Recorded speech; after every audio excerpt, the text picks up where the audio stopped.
En écoutant le documentaire Cook de Michael Pollan sur Netflix, je me suis découvert une fascination pour le pain. Une fascination que j'allais réaliser en fabriquant mon propre pain. En fait, c'est plus ma blonde qui l'a réalisé. Elle a acheté de la farine, elle a versé la farine environ 3 tasses dans un bol et elle a ajouté un peu de levure. Les levures, c'est super important parce qu'avec des levures, de la farine et de l'eau, si on est bien attentif, on peut arriver à un beau pain assez facilement. Donc, elle a versé l'eau dans la farine et après ça, on laisse faire les levures. On mélange, on mélange, on mélange, on mélange, on mélange. On rajoute un peu d'eau, on mélange, on mélange, on mélange, on mélange. Et ça donne une belle pâte collante qui va faire son travail au courant de la nuit. Et c'est bien important de l'humidifier parce qu'avec l'eau, on peut arriver à faire lever la pâte pour qu'elle devienne la première forme de pain.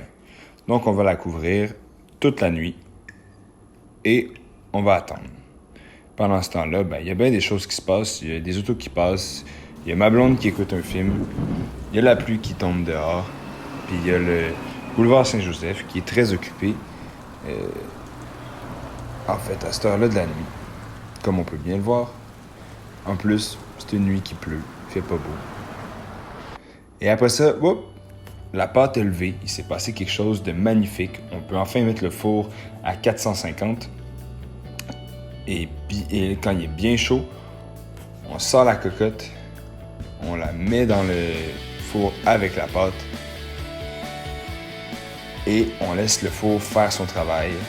Le pain va lever, le pain va dorer et quand on le sort, on a le sentiment le plus réconfortant, une maison qui sent un bon pain avec une belle croûte fraîche qu'on va pouvoir observer comme si on venait de mettre au monde un enfant.